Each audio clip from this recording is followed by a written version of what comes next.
guys, welcome back to What's Up Physics. It's Aishwarya here, and today your lesson is going to be about motion in 2 dimensions. Let's get started. So what is motion in 2 dimensions? Well, so far we've only modeled motion in 1 dimension. So for example, this ball moving only to the right on the table. However, what if we want to model the motion of an object that moves in 2 dimensions? For example, in the picture on the right, the ball is moving both to the right and it's moving up. And note real quick that the arrows that I'm showing here represent velocity. They're velocity vectors. Okay, let's take this girl with the ball as an example. The initial velocity of the ball that she threw was, let's say, in the northeast direction, if we say up is north and to the right is east in this case. So her initial velocity looks something like this. Now, when we model 2-dimensional motion, we break this blue arrow up into 2 perpendicular vectors, or 2 perpendicular arrows of velocity that each model 1 dimension of motion, the horizontal velocity and the vertical velocity. So these pink vectors are called horizontal and vertical components, and they measure the amount of velocity the ball has initially in both the horizontal dimension and the vertical dimension, respectively. The blue vector models the combination of the horizontal and vertical components, and it's called the resultant velocity. So usually in a 2-dimension problem, when you're given an initial velocity at the start of a 2D problem, that'll be the resultant, or the combination of these 2 vectors. And finally, in 2-dimensional motion, theta, or the angle above or below the horizontal, is measured. So let's just draw this out. Let's draw this out a little bit bigger. Okay, so the girl is throwing the ball here, right? So the horizontal is basically the x-axis. So let's say like the ground. So this is basically the x-axis over here. Now, to measure the angle above or below the horizontal, well, first of all, in this case, we're going to be measuring the angle above the horizontal because she's throwing the ball up. The ball isn't coming down right now. So we're going to measure the angle above the ground at which she throws the ball. That's theta. So that would be this angle right here. Now a quick side note before we move on. The arrows, or vectors, can represent any vector quantities: displacement, velocity, acceleration, and more. And they can also be broken up into the 2 components, horizontal and vertical, for any of these vector quantities. Usually in problems to do with motion of objects / kinematics, they will represent velocity, or sometimes acceleration, or sometimes even displacement. So make sure you know what quantity a vector is representing before you solve a problem. Alright, so you might have noticed, but components and their resultants are actually right triangles.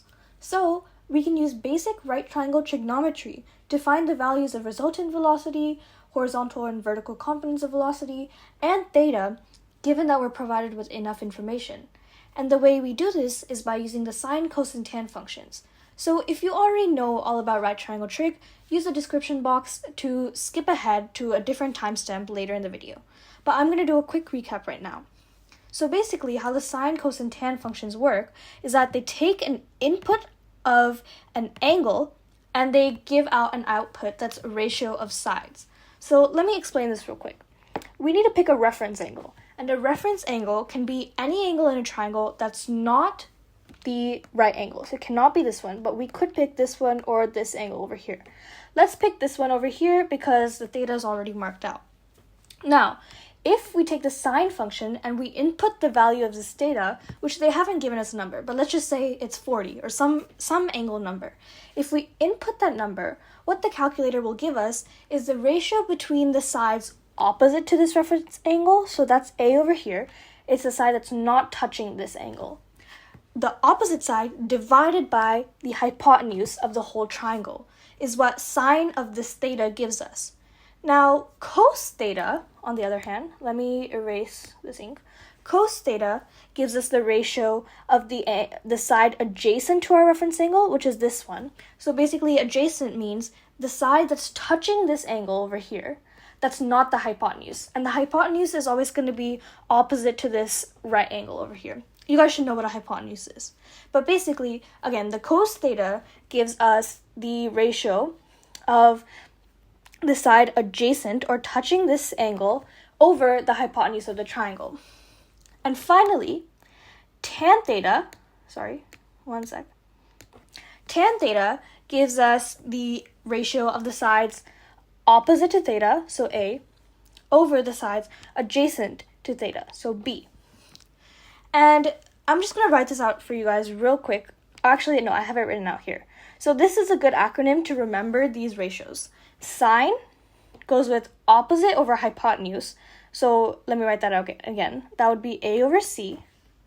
The cos goes with adjacent side over hypotenuse, and then tan goes with opposite side over adjacent side.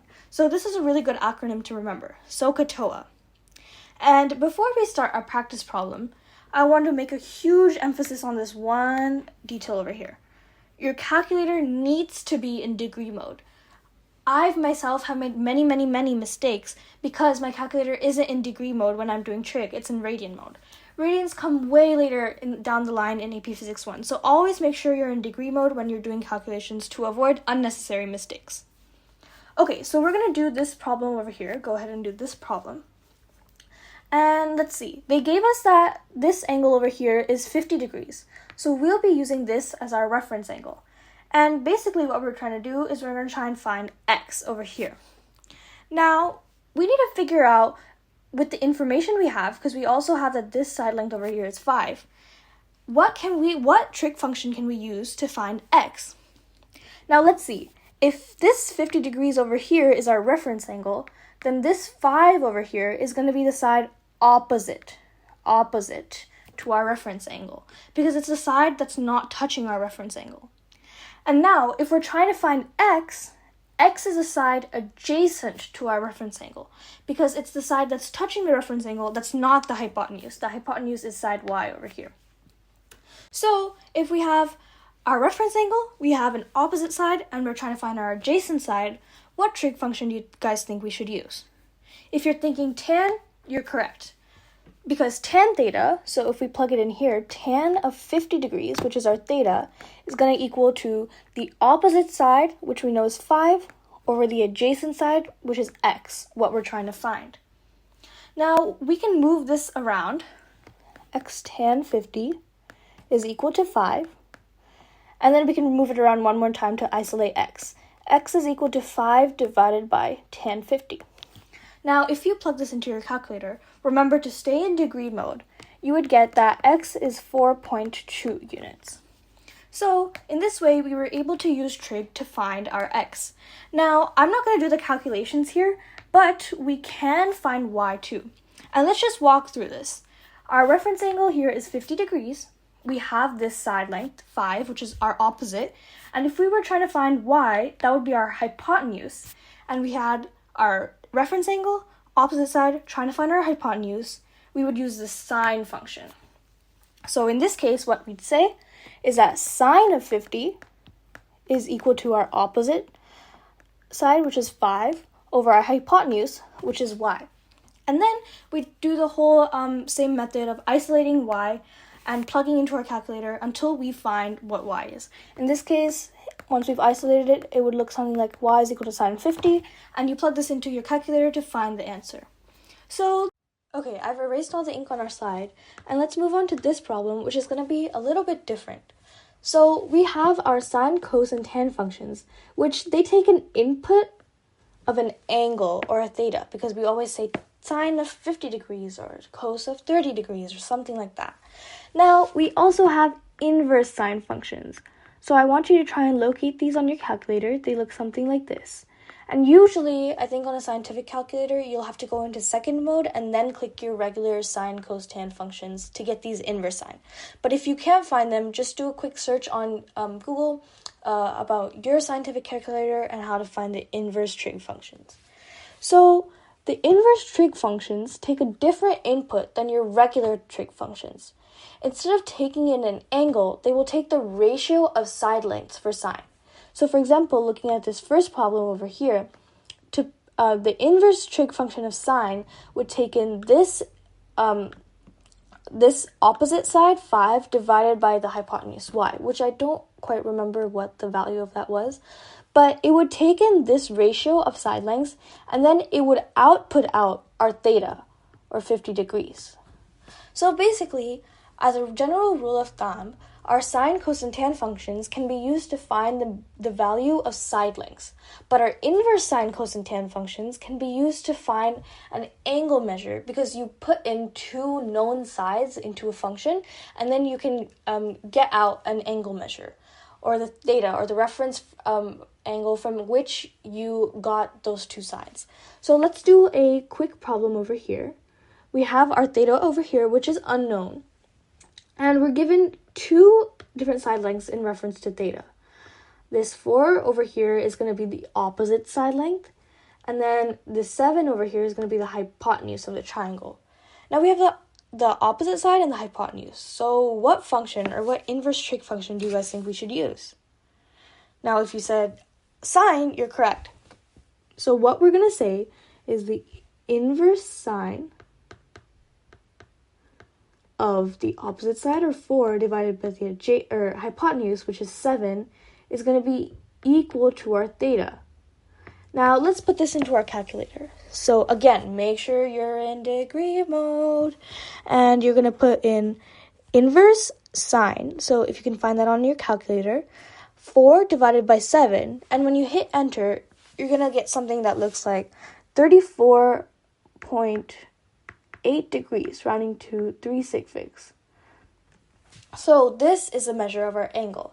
And I'm going to say this one more time. If you want to find a side length like x or y up here, you want to use your regular sine, cos, tan functions. But if you want to find an angle measure for a problem, you want to use your inverse sine, cos, tan functions. Okay, let's do a quick practice problem on vectors. So this problem says, a whale comes to the surface to breathe and then dives at an angle of 20 degrees below the horizontal into the water. Part A. If the whale continues in a straight line for 160 meters, how deep is it? Part B. How far has it traveled horizontally? So the problem has given us the whale's displacement traveled, and it asks for its horizontal and vertical displacement. How deep is it, which is our vertical, and then how far has it traveled horizontally.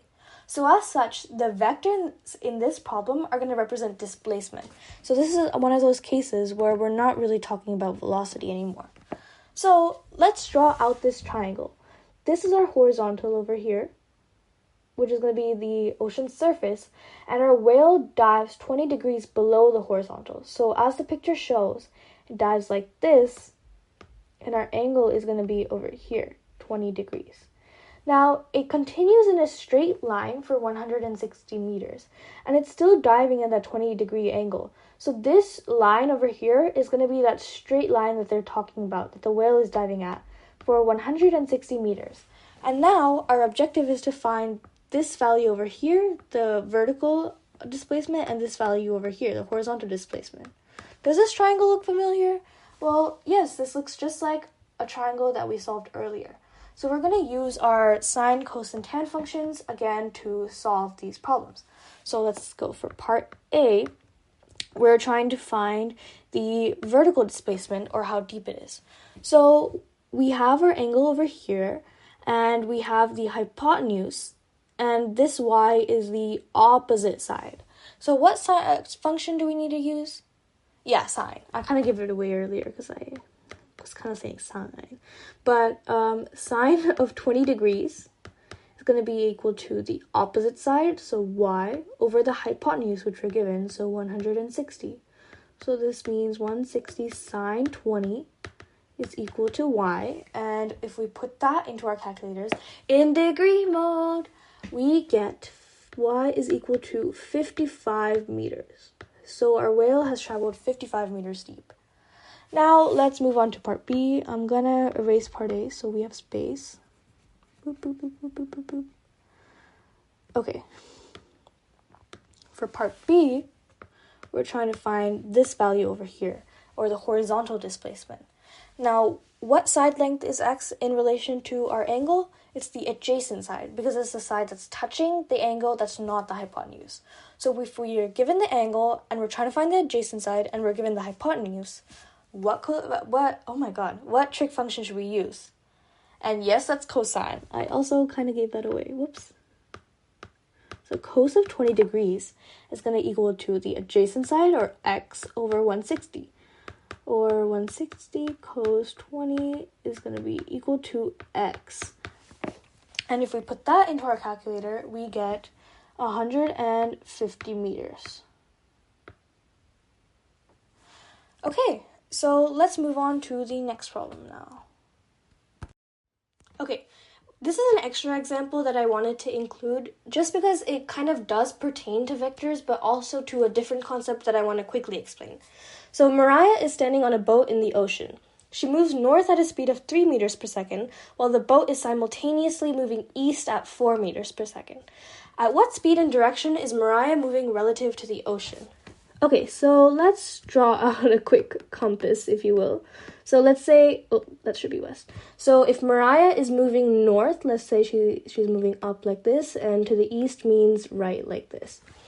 Okay, so let's draw a quick picture of Mariah's situation. Here's a boat. It looks more like a piece of driftwood than a boat, but it's moving at 4 meters per second. And then Mariah over here is on the boat, moving up at 3 meters per second.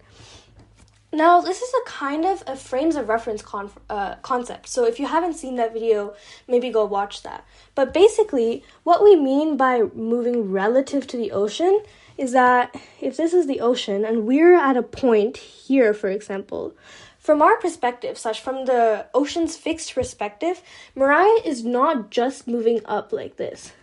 Because the boat that she's on is moving to the right, from this point over here, it actually looks like she's moving diagonal at this vector over here.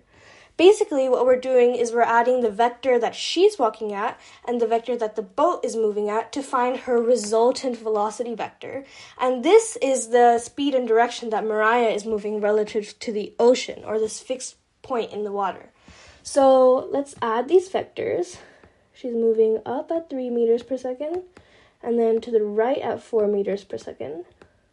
And this is technically a right triangle. So her resultant velocity, this is a 3, 4, 5 triangle. I made it like that just so that we don't have to do many calculations. But her resultant velocity is 5 meters per second in the northeast direction. So just a quick concept, whenever, an object is moving on a different object that's also moving, and you want to take the first object's velocity relative to the ground or some sort of reference frame, make sure you take into account both the vector that the object is moving at and also the vector that the object that it's on, or the surface that it's on, is moving at. You want to take into account both of those. Okay, so we're back to kinematics, but this time in 2 dimensions. So we can still use our kinematics equations to solve problems that deal with 2 dimensions. But what we have to do is use a separate set of kinematics equations for each dimension, horizontal and vertical, independent from each other. Why? Because the horizontal and vertical displacements, velocities, and accelerations are always independent from one another. They don't affect each other. You can have a different horizontal acceleration and vertical acceleration. You can have different horizontal starting and final velocities and vertical ones. You can cover different amounts of displacement in each dimension. So they are completely separate from one another. So you can use kinematics equations separately for each one. So a separate set of equations for each one. And then if you need to, you can combine your answers. So for example, combine your final horizontal velocity and final vertical velocity to get the resultant total final velocity. So consider though, what is the one kinematics variable that would be constant between the 2 dimensions? That is time. If a ball is thrown up in the air, it can only hit the ground at one time. It's not like it takes different times to finish its path horizontally and vertically. So time is going to be our constant throughout our 2 dimensions, and this is what the variable that we're going to use to link our 2 dimensions together in our problems. And you'll see how that looks later on. And real quick, for the other variables, to distinguish them between the dimensions, we add subscripts v and h for each dimension respectively, horizontal and vertical. Okay, so projectile motion. This is a special application of a 2D motion that is super common on the AP exam, and it's just a super common scenario. So projectile motion is a special kinematics application that involves both dimensions. A projectile is an object that is thrown or fired into the air, and it moves in both the horizontal and vertical directions. So an object thrown straight upwards is not a projectile because that only moves in the vertical direction. In projectile motion, the only acceleration that the object undergoes is that of gravity. And real quick, in Physics 1, these problems will always tell us to assume there's no air resistance. So when we talked about acceleration due to gravity in our kinematics video, it affected the vertical dimension. The same concept applies here. In the vertical dimension, a projectile will have the acceleration of -10 meters per second. But gravity has no effect on a projectile's horizontal path, and therefore there will be zero horizontal acceleration for a projectile. But projectiles are thrown with some initial horizontal velocity. And without horizontal acceleration, that means the horizontal velocity would remain constant throughout the projectile's motion. Acceleration would cause a speed up or slow down in velocity, but since there's none of that in the horizontal dimension, our initial horizontal velocity that we throw the projectile with is going to remain the horizontal velocity throughout the projectile's motion. And I'm going to show you a quick diagram about projectile motion to help you understand it a little better. Okay. So here's a diagram of the velocity vectors, both the components and resultant velocities, at different times in a projectile's motion. So the key idea is that the vertical component of velocity behaves just like an object thrown straight up. In the vertical dimension, the projectile starts off with some positive velocity that decreases in magnitude as the projectile travels up, because acceleration is negative. Then momentarily comes to rest up here. As you can see, there's no vertical velocity vector at the top of its trajectory because the object is changing vertical direction. And then finally, it starts gaining negative velocity again in the vertical direction and speeds up as it hits the ground. However, whereas there's no horizontal velocity when throwing an object straight up, there is horizontal velocity that is constant throughout an object's motion in a 2D projectile. So if we see over here, we have an ever constant horizontal velocity that is always remaining the same magnitude. So to restate, no matter in what point in time you look at the horizontal velocity, it will be the same because there's zero acceleration in the horizontal dimension. The only acceleration is -10 meters per second squared in the vertical dimension caused by gravity. And another key idea to know, we already know that the vertical velocity of an object thrown up is equal in magnitude but opposite in direction t seconds before and after momentary rest at the top, or when the object is at the same height going up and down.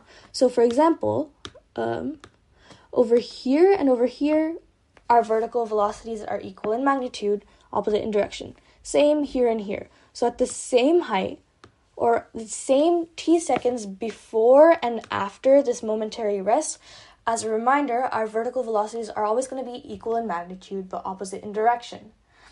We know that horizontal velocity is equal throughout.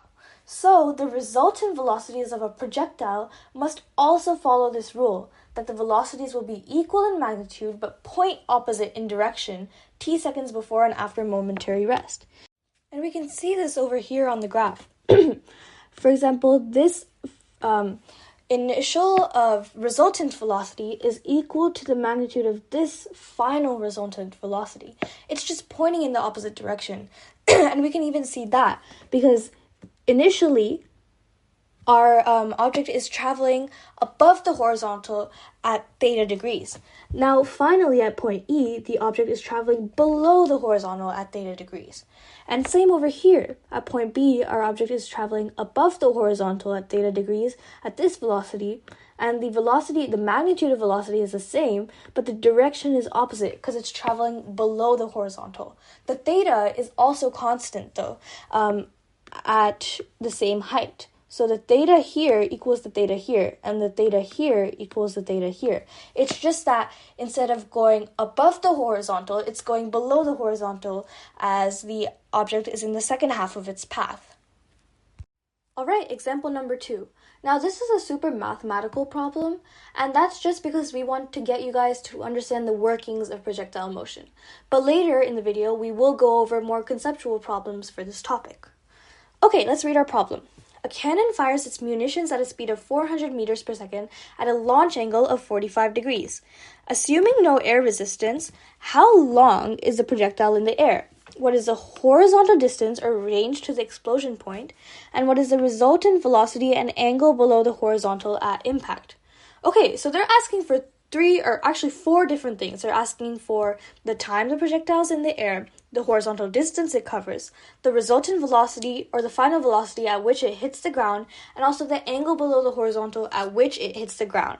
That sounds like a lot, but it's actually not too bad. It's pretty simple. So what I like to do, and I recommend you guys do, is start off with a small, quick sketch showing the situation and also displaying all the knowns or the variables that we know so far. It's always good to have something visually depicted. So let's do that right here. There's our cannon and our projectile.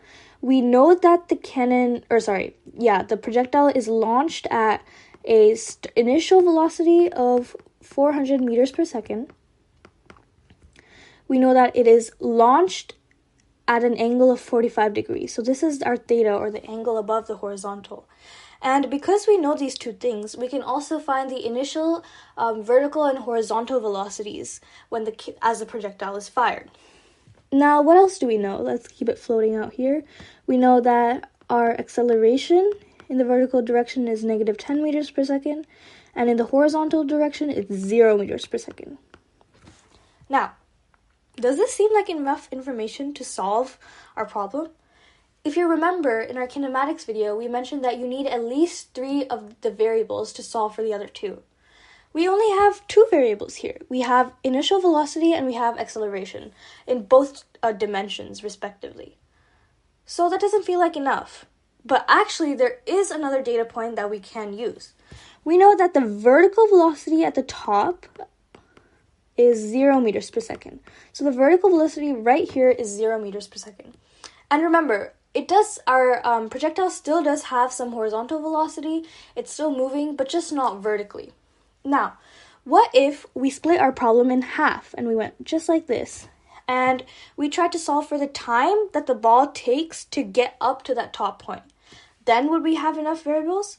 Yes, we would, because we'd have our initial vertical velocity, we'd have vertical acceleration, and we also have our final vertical velocity, which is 0 meters per second. Now, if you remember previously, we talked about the object's motion mirroring itself before and after this rest position over here. Basically, what I mean by that is that the object takes the same amount of time to get from the starting point or the starting height to the top of its motion as it does take to get from the top of its motion back down to the starting height. So, if we solve for the time it takes to get from its starting launch position up to its height when it reaches 0 meters per second up here, we can take that time and multiply it by 2 to get the total time the projectile is in the air. So, we actually have enough information to solve this problem. We have the vertical acceleration, we have the initial vertical velocity, which we'll have to solve for using trig, and then we have the final vertical velocity. Now, if we have these 3 variables and we're trying to find time, what equation should we use? If you're thinking first kinematics equation, you're right. Let me write that in here real quick. V final is equal to V initial plus AT. And remember, this is all in the vertical direction. So our final velocity is going to be 0 meters per second. And then our initial velocity is going to be, let's go over here and do a bit of trig real quick. We have 45 degrees here and 400 here, meters per second. Now we're trying to find this side length, which is opposite from our reference angle of 45 degrees. And we have the resultant velocity, which is the hypotenuse of our triangle. So, what trig function can we use? Let's use sine.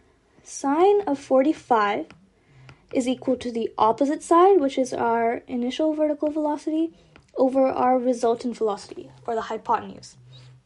So if we simplify this, we get that our vertical velocity is equal to 400 times the sine of 45. And then our acceleration is negative 10 meters per second squared times t. So let's simplify this out further. We get negative 400 sine 45 is equal to negative 10t. So t excuse me, is equal to negative 400 sine 45 divided by negative 10. And if we put that into a calculator, let's do that real quick. Negative 400 times the sine of 45. And then we divide that by negative 10. We get about 28.3 seconds, and we are rounding to 3 sig figs. So the time that the ball takes to get to the top of its trajectory is 28.3 seconds. Now, remember though, the problem asks for how long the projectile is in the air. So in reality, we're looking for double this time. So I'm just gonna draw that up here. So the total time the projectile is in the air is gonna be 2 times 28.3, or 56.6 seconds. All right, so now let's move on to our horizontal distance, and I'm going to clear some of the screen here.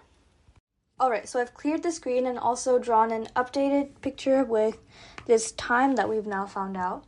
And now we need to figure out the horizontal distance to the explosion point. Now, what variables do we have? Well, we know we have the starting horizontal velocity. We know we have the horizontal acceleration. Hold on. And we also know we have the time, because as stated earlier, we can use time across both dimensions. Since this is the time that we calculated it takes for the ball to hit the ground, this goes for both the vertical and horizontal dimensions. So we do have 3 kinematics variables. This should be fairly easy. Now pause and think for a second what kinematics equation would best suit this problem. And if you're thinking the third kinematics equation, you're right, because we're trying to find displacement. So our equation is going to be change in x is equal to... Oh, and by the way, I know I'm saying displacement, but in this case, we can use both displacement and distance interchangeably, at least in the horizontal dimension, because they're going to both be the same value. All right, so moving on. Our change in x is going to be initial velocity times t plus 1/2 a t squared. Now, immediately, we can just cross out this portion of the equation, which is the most complicated part. Why? Because our horizontal acceleration is 0. There's no acceleration. So this whole term over here is going to be equal to 0. So now we just have this. Our displacement, or change in displacement, is going to be our initial horizontal velocity. So if we go back here and look at our trig real quick, this should be an up arrow. So you don't want to have to calculate this out every time. You just want to kind of be able to look at it and know what it might be. Since we have this 45 degrees, we're trying to find the adjacent side length, or the horizontal displacement. We know that our hypotenuse is 400 meters per second. We know that cos 45 is going to be equal to our initial horizontal velocity over 400 meters per second. So if we move 400 to the other side, our initial horizontal velocity is going to be 400 cos 45. So you want to be able to do your trig kind of like this quickly. If not mental math, just be able to do it quick, because you don't want to waste time doing trig on the test. So make sure you really brush up on those trig skills and you get good at doing it quickly. Okay, and then we have our time, which is 56.6 seconds. So let's put this into the calculator. 400 cos 45. I didn't say this earlier, but make sure you're in degree mode. All right, so I got about 16,009 meters. That's a lot of displacement that this cannon ball has undergone. So now let's move on to the third part. And actually, we don't really need to erase any of our work, because this is something we can just talk about. What is the resultant velocity and angle below the horizontal at impact? Now, since the ball was launched from the ground, and we know velocity equals in magnitude but is opposite in direction at the same height going up and down, when the ball hits the ground again, it'll also be going at 400 meters per second. However, it will hit the ground at 45 degrees below the horizontal, not above. So initially, when the object was being launched, it was launched up like this, at 45 degrees above the horizontal at 400 meters per second squared. Now, when our object is coming down, it's going to be launched like this, at 45 degrees below the horizontal, but still at 400 meters per second. So that's our answer to the third part. Okay, let's move on and learn about a quick special type of application of projectile motion. It's pretty simple. Okay, so here's a special type of projectile that shows up pretty often. So instead of being launched from the ground like we saw earlier, something like this, we have projectiles that are launched horizontally or rolled off of a platform with some height. Now the concepts are mostly the same, but take a moment to think about what is different about these two scenarios. Hint, hint, it's something to do with the initial velocity. So when an object is rolled off of a platform or launched horizontally, as pictured over here and in this picture right here, it has no vertical velocity to begin with. I'll say this one more time. When an object is rolled off a platform or launched horizontally, it has no starting vertical velocity. It's not launched vertically in any way. Like, for example, over here, we threw the ball up at some initial vertical velocity. That's not the case here. It only has a starting horizontal velocity, and the object's vertical velocity and acceleration behave like the object is in free fall. So I'll say that one more time. The vertical dimension of an object, of a projectile kind of like this one, acts as though the object is in free fall. So we start with an initial velocity of 0, and then the acceleration causes the object to speed up in the negative direction. And a quick key thing you need to know, thrown horizontally or rolled off of something, those are both key phrases that there's no starting vertical velocity. And so I'm going to have us do a quick problem demonstrating this kind of scenario, just to make sure we understand it. Okay, so in Denver, children bring their old jack-o'-lanterns to the top of a tower and compete for accuracy in hitting a target on the ground. Suppose that the tower is 9 meters high, and the bullseye is a horizontal distance of 3 meters from the launch point. And this is also our displacement. They're the same thing in this case. If the pumpkin is thrown horizontally, there's our key phrase that signifies no initial vertical velocity. What is the launch speed needed to hit the bullseye? So basically, they're asking for what speed do we need to launch the jack-o'-lantern at horizontally so that it hits the target 3.5 meters away from where the person is standing. So we know that in projectiles, there is no horizontal acceleration whatsoever. So a basic equation of change in displacement over time equaling velocity totally applies here. I'll say that one more time. Since we have no acceleration at all in the horizontal direction, this equation applies here. And we can even see this because if we look at our third kinematics equation, VOT plus 1/2 AT squared, if this whole A term here is 0 because there is no horizontal acceleration, we're only left with this, which is the same thing as this. So basically, if we have both the change in displacement, which we have right now, 3.5 meters, and the time, then we can find the launch speed needed to hit that target. Now, we don't have enough variables in the horizontal dimension to be able to find time, but we do in the vertical direction. We have the initial velocity, which is 0 meters per second. We have the vertical acceleration, which is negative 10 meters per second squared. And then we also have our vertical displacement, which is equal to 9 meters. We have these three variables, so we can use one of our kinematics equations to get time, and then we can use that time in the horizontal direction to find our launch speed.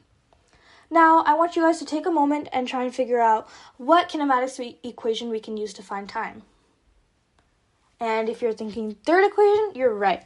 So we can use our change in vertical displacement is equal to our initial velocity times t plus 1/2 our vertical acceleration times t squared. Now, there's a couple things I want to explain, and the biggest thing is this term over here, our change in displacement of v. Now, for our horizontal direction, this didn't matter. 3.5 is our distance covered as well as displacement because our object is moving to the right or in the positive direction. Now, for our change in vertical displacement, though, that term is going to be negative. Why? Because the object is moving down or in the negative direction. It starts off at some high positive displacement or position and then comes down to 0. So our change in displacement is going to be that 0 minus 9 meters. So we have negative 9 meters as our change in displacement. And this works out because our acceleration term is also negative. So if we don't have this negative here, then we're going to end up with some sort of negative time because we need the acceleration's negative to cancel out. So to avoid that, make sure you watch the sign of your variables and make sure you have the right signs. Okay, so we have this, and then our initial velocity is 0, so this whole term kind of just gets canceled out, plus 1/2 negative 10 times t squared. Okay, so if we simplify this out a little, let's bring the 1/2 to the other side. We have 1.8, we have 18. Negative 18 is equal to negative 10 t squared, and then we can divide both sides by 10, and we have 1.8 is equal to t squared. So the square root of 1.8 is equal to t, which is equal to, and if we put this into our calculator, and I'm going to take 3 sig figs on this, square root of 1.8, we have 1.34 seconds. All right, so now that we have our time, we can use this equation over here in order to get our horizontal launch speed.